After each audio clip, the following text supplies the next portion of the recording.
This is a public safety message issued by the Deadline Broadcasts. If you find yourself awake at exactly 12 a.m., do not open your eyes. Do not shift your body. Do not make a sound. Something has been happening. Quietly. Slowly. Too many reports to ignore now. People wake up at midnight, and only midnight. Not 11:59. Not 12:01. It's always right when the clock hits 12 o'clock. And what they feel next, it's not something you can explain away. Not sleep paralysis. Not dreams. It's real. So if you're hearing this, take it seriously. Do not move. Do not speak. Just wait. For the past several months, reports have been coming in from across small towns in the Midwest. People keep waking up at the stroke of midnight, never before, never after, always exactly when the clock hits 12 o'clock. And they're not random. It's happening in patterns, county to county, like it's following a trail. Some nights, 2 towns report it at once. Other nights, nothing at all. Like it's resting, watching, choosing. Local stations don't report on it anymore. After that radio host in Nebraska went missing, they stopped mentioning it on air. People started posting online instead. Forums, message boards, whispered warnings that got deleted hours later. The ones who stay up to read them say the stories are all the same. Word for word, like someone or something is making sure the message doesn't change. And they all say the same thing. Something feels wrong. The air isn't normal. It's thick, like it's full of dust or smoke. And the silence is too loud. It's not just the absence of sound. It's like the room is holding its breath. A few said their ears rang, like right before a blackout. Others felt a pressure on their chest. Not heavy, just there, like the room itself was leaning closer. And that smell, burnt wiring, old carpet, something wet. It hits all at once. Before you even think to move, your body knows.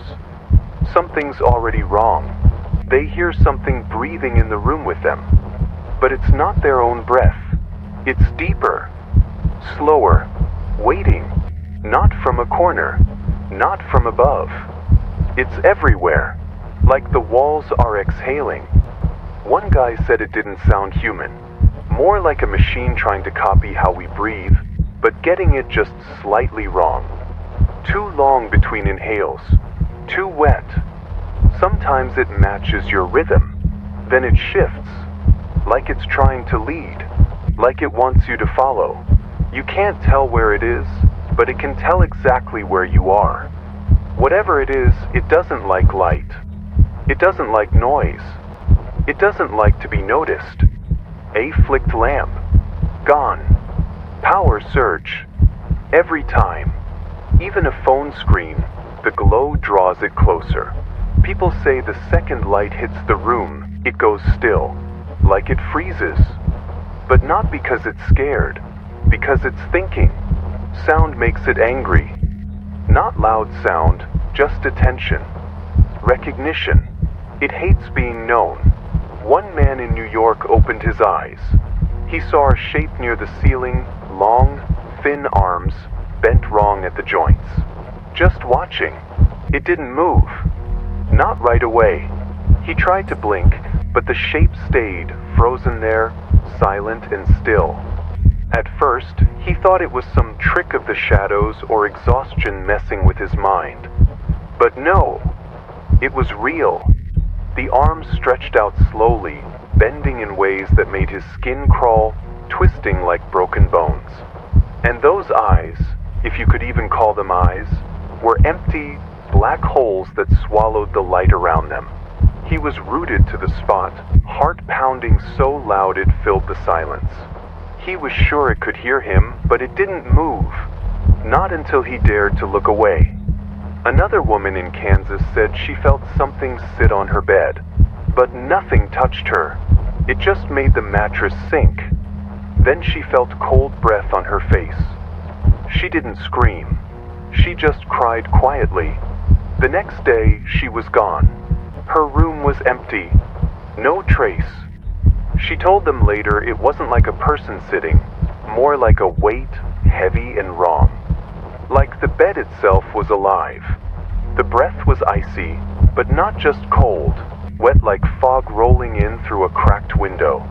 She said it smelled like something dead, but faint, like a whisper of rot that you don't want to breathe in. No noise came from her mouth. She just sobbed, like all the fear was locked inside. By morning, everything was wiped clean. Her clothes, her phone, even the little notes she left. They called it Case 47C in the ISBC files, but no one really knows what happened. It doesn't disappear when the morning comes. It slips into the corners, into cracks in the walls.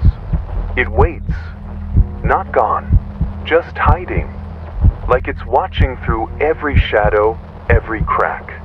Some say the light doesn't reach those corners. Not really. It's thicker there, almost like the air's holding its breath. You can feel it even if you don't see it. It waits for night to fall again, for you to wake. And the next time you open your eyes at midnight, it's not across the room anymore. It's closer, right beside your bed. Closer than you ever thought possible without seeing it clearly. Some say they hear faint whispers, but when they try to listen, it stops like it knows. It waits patiently, learning every small noise you make, every tiny move. Closer, waiting, watching. Some say it remembers the sound of your heartbeat. Others say it learns the pattern of your breath. It listens, like a patient hunter, waiting to catch every little rhythm. Some people say it mimics the tiniest sounds, your sighs, your coughs, almost perfectly. Whatever it is, it's not just watching. It's copying. It wants to know how to become you, how to slip into your skin without anyone noticing, to wear your face like a mask. That's what scares me the most, how it's learning, how it's getting closer every time. This message has been brought to you by the Independent Sleep Behavior Center. If you or someone you love has experienced a midnight waking, call the Deadline Broadcast's emergency line. Do not tell your friends what you heard.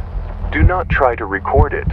They say trying only makes it worse, like sending a signal into the dark, because it listens, and it learns, and once it hears your voice, it remembers.